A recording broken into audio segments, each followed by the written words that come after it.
Hey guys, welcome back to my channel. कैसे हो आप सब? होप सब अच्छे होंगे, मज़े में होंगे और दुआ करती हूँ सब अच्छे रहो, सेफ़ रहो।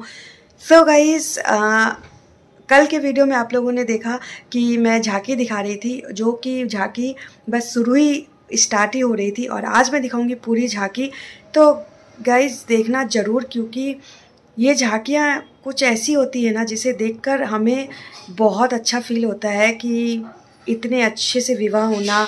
पहले के टाइम पे ऐसे विवाह होता था और मतलब अभी के टाइम पे हम जिसे लव मैरिज बोलते हैं, उस टाइम पे भी भगवान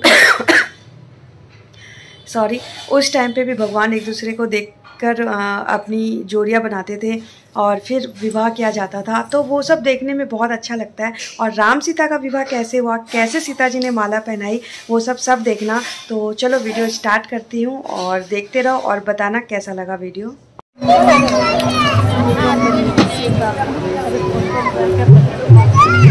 और देखो, विशेष शांति बनाकर ही आप लोग बैठकर श्रवण करेंगे।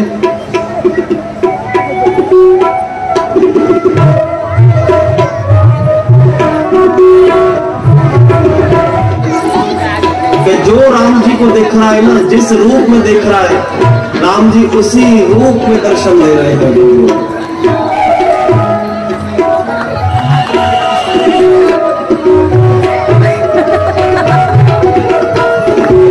राम जी को जो जिस भाव से देख रहा है, रामचंद्र भगवान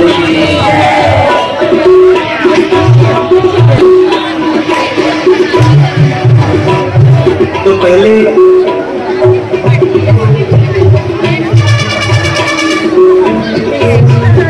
जब स्वयंवर की घोषणा हुई तो एक राजा आता है धनुष को उठाने के लिए।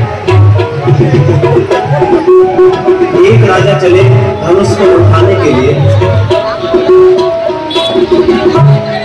तो बड़े अभिमान में बड़ा पिट कर वो राजा जब चला और धनुष को उठाने का प्रयास किया, एक हाथ से पहले प्रयास करता धनुष को उठाने का,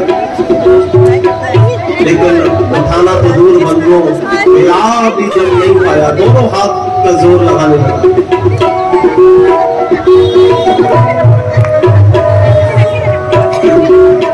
अब तो मानो पूरी शक्ति लगा दी अपनी, लेकिन एक तिल के बराबर भी ना उस धनुष को हिला नहीं पाया। एक तिल के बराबर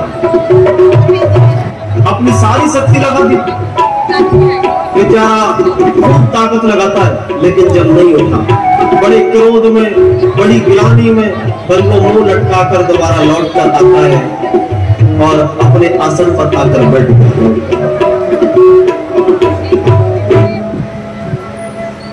दूसरा राजा चला उठाने, एक करके राजा जाते, धनुष उठाते, उल्टा नहीं है, लौट कर आ जाते। लेकिन देखो एक बात बड़ी अच्छी है, बड़ा ध्यान देकर श्रवण करना। वहां कोई भी राजा ना किसी एक दूसरे की मंगल कामना नहीं कर रहा है, कोई भी, यानी मंगल कामना कोई किसी की नहीं कर रहा। जो राजा धनुष उठाने जा रहा है, एक तो वो राजा है और एक राजा वो है जो धनुष उठाकर आ रहा है, जिससे उठ नहीं रहा। दोनों का मिलन रास्ते में हो जाता है। यानी एक तो उठाकर जा रहा है जिससे उठा नहीं, और एक उठाने जा रहा है जिससे उठा नहीं है, वो तो मुंह लटका के जा रहा है बेचारा दुखी होकर, और जो उठाने जा रहा है वो अभिमान में जा रहा है। अब देखो, जो उठाने जा रहा है ना, वो तो ये कहता है हाँ कमजोर आदमी, धनुष नहीं उठा, हम जाकर उठाते हैं धनुष। और देखो जो उठाकर लौट रहा है ना, वो मन में कह रहा प्रभु हे भगवान, हमसे नहीं उठे तो कोई बात नहीं, लेकिन उठना इससे भी मत। हम लोग यही तो चाहते हैं कि हमारा बुरा तो हो गया तो हो गया, लेकिन थोड़ा पड़ोसी का भी होना चाहिए, सामने वाले का भी होना चाहिए। यानी कोई किसी की मंगल कामना नहीं कर रहा है दुनिया। कहते हैं कि 1000 राजाओं ने उठाने का प्रयास किया। माखे भटमाली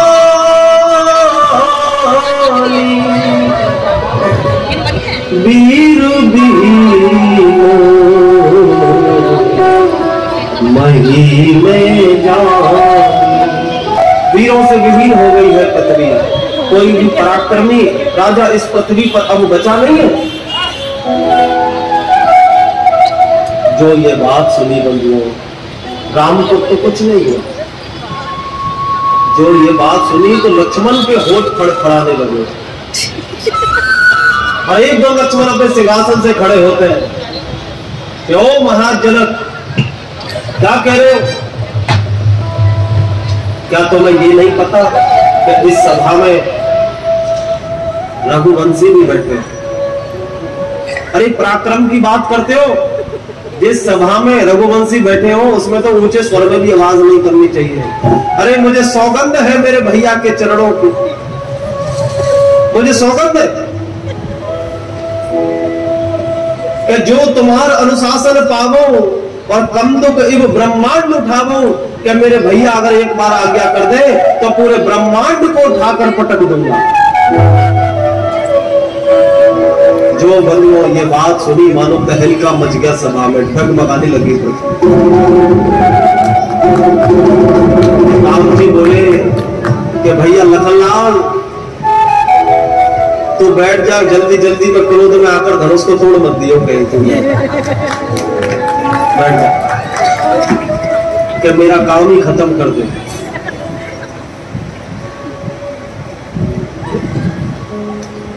सुनो, जब लक्ष्मण जी ने ये कहा ना कि मैं ब्रह्मांड को उठा के पटक दूंगा, राजा आपस में बात करने लगे। एक राजा बोला सुनो भाग लो जल्दी यहाँ से, अब तो ब्रह्मांड उठाकर पटकने वाले हैं। तो दूसरा राजा कहता ये बता तेरा घर क्या ब्रह्मांड से अलग है? कहीं भाग के जाएगा तो जाएगा कहाँ? यहाँ से भागेगा तो जाएगा कहाँ? रहेगा तो ब्रह्मांड में, ये तो ब्रह्मांड को उठाकर पटकने वाला।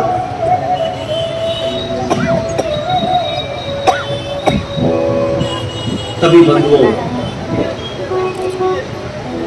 विश्वामित्र जी राम जी से कहते हैं कि राम अब तुम उठो, कि उठो राम हरिजन भव चापा, मिलतु तात जनक परितापा। राम अब तुम उठो, लेकिन क्यों उठो? कोई सीता से विवाह करने के लिए नहीं, बड़े ध्यान देकर श्रवण करो। अरे सीता तो तुम्हारी ही है, अगर तुम धनुष भी मत तोड़ो भी सीता तुम्हारी है। ये जो महाराज जनक का संताप है उसको मिटाने के लिए तो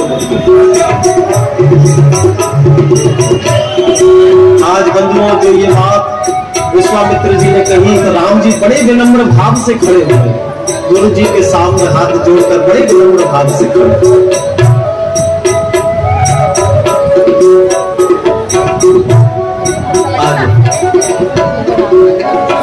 जो राम जी को माता सीता ने देखा है ना, राम जी धीरे धीरे जब धनुष की ओर बढ़ रहे हैं तो माता सीता कहती है अरे ये राम तो इतने सुकुमार है, इतने कोमल है। जब 10-10 हजार राजाओं से ये धनुष नहीं उठा तो राम क्या उठाएंगे?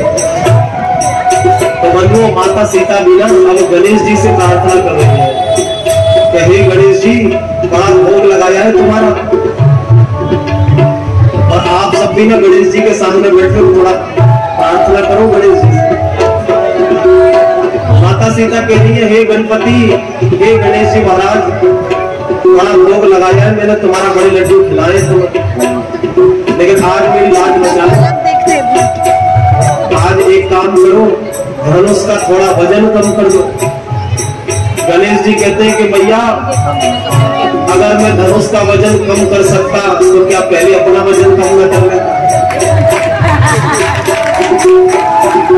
से कहो जय जय श्री राम।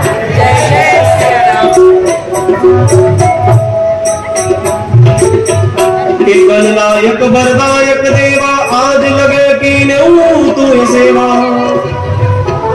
माता सीता कह रहे गणपति पूजा लेने तो भोग लेने तो आप सबसे पहले आते हो। राम जी बड़े विनम्र भाव से और प्रणाम करते हुए आए हैं। ये कहते कहते मेरे राम ने फूल की भांति उस धनुष को एक हाथ से उठा लिया। गले चढ़ावत के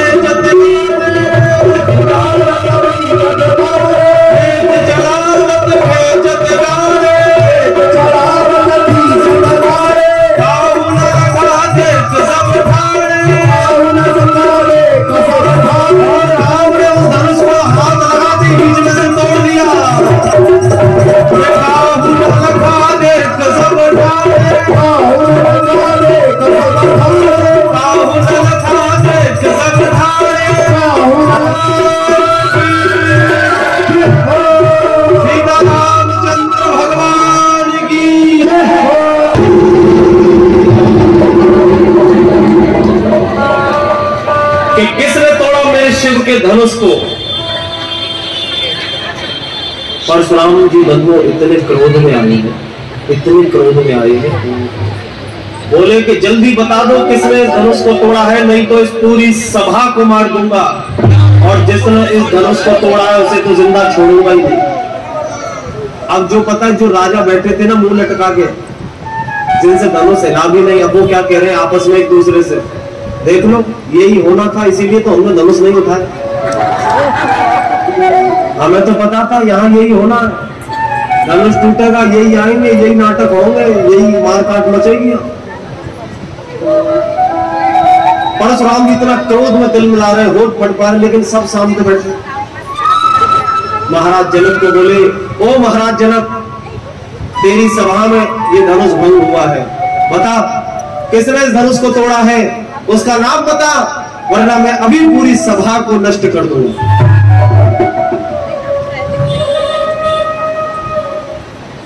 ये बात सुनकर ना तो राम जी बड़े विनम्र भाव से खड़े हुए और पहले प्रणाम किया परशुराम जी को कि प्रणाम मुनिवर।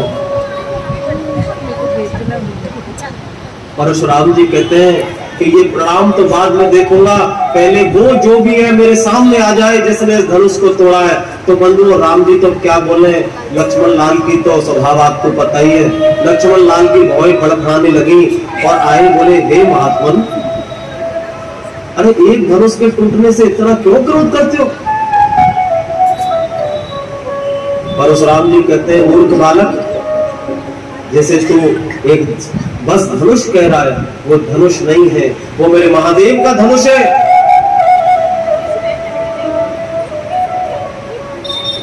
लक्ष्मण जी बोले, महाराज हम तो क्षत्रिय हैं, हम तो बस इतना जानते हैं कि धनुष धनुष होता है, और बचपन में हमने ऐसी धनुइयां बहुत तोड़ी है।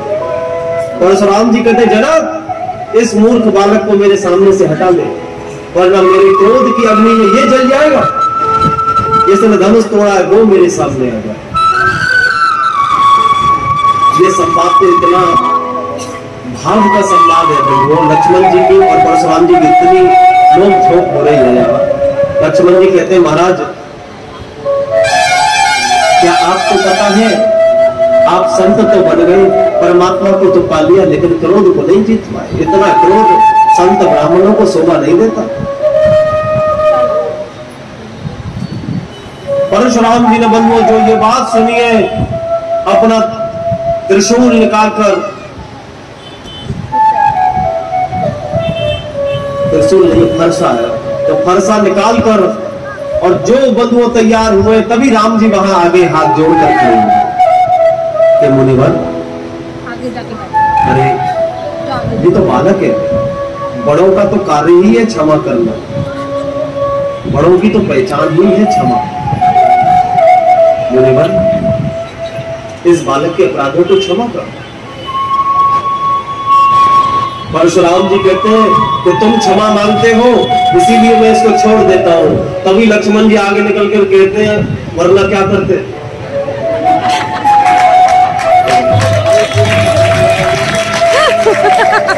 राम जी लक्ष्मण को रोकते हैं कि भैया लक्ष्मण, राम जी हाथ जोड़कर खड़े हो जाए। परशुराम जी क्या बोले, वाह दोनों भाइयों की कितनी अच्छी, दोनों का मतलब फीलिंग चल रही है। एक भाई क्रोध में बड़े बड़े शब्द सुनाता है, एक भाई हाथ जोड़ के खड़ा हो जाता है, एक भाई मीठा, एक भाई नीम से भी कड़वा।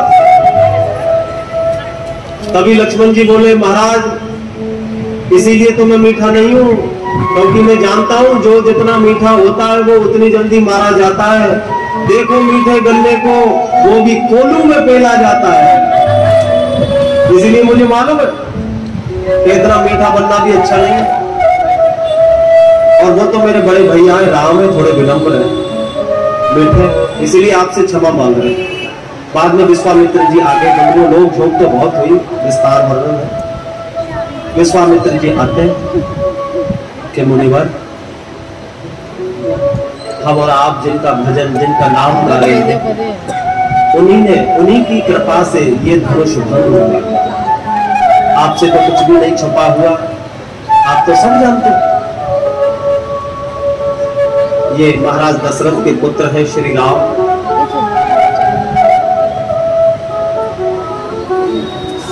परशुराम जी ने कहा था कि अगर आप मेरे प्रभु के अवतार हैं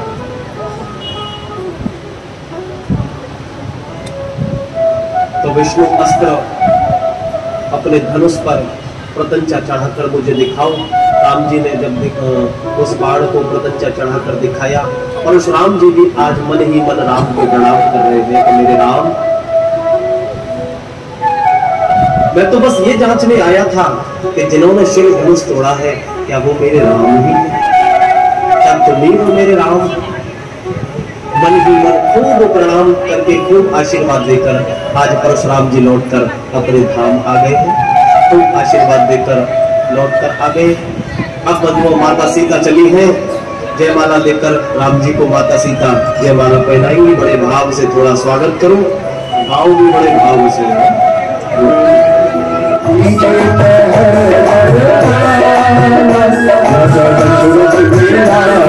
दशरथ के लाला राजा, दशरथ के लाला, दशरथ के लाला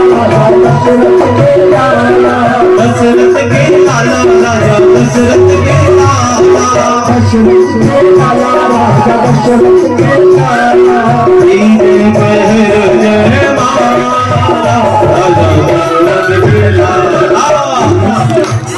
थोड़ी सी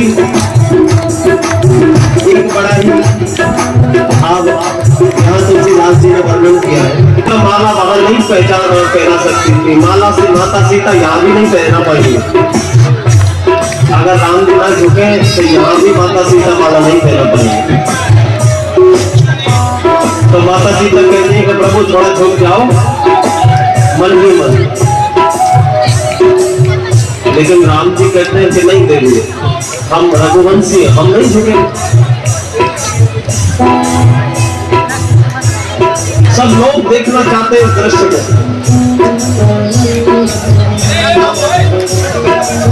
सब इस दृश्य को देखना चाहते हैं कि कब माता सीता माला पहनाए और कब हम इस दृश्य का दर्शन करें। तभी सभी सखियों ने लक्ष्मण से कहा कि लक्ष्मण भैया, अब तो तुम ही कुछ कर सकते, तुम ही कुछ करो। तो लक्ष्मण जी को एक युक्ति याद आई और अपने सिंहासन से खड़े हुए और दौड़कर राम जी के चरणों में गिर गए। और जो राम जी झुके लक्ष्मण जी को उठाने, तभी माता सीता ने माला पहना दी।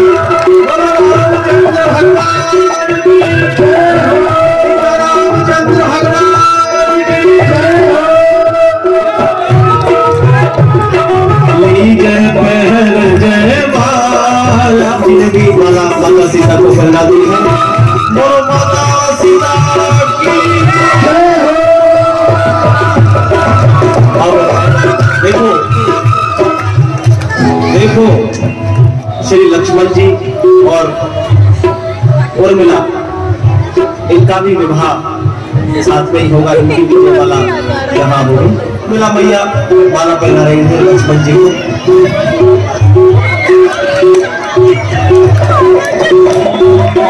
बोलो लक्ष्मण लाल की जय हो। लक्ष्मण जी की माला पहना रहे थे। बोलो उर्मिला मैया की जय हो। अच्छा, अब आप लोग यहाँ आ जाओ, जो अपने अपने आसन पर बैठ जाओ।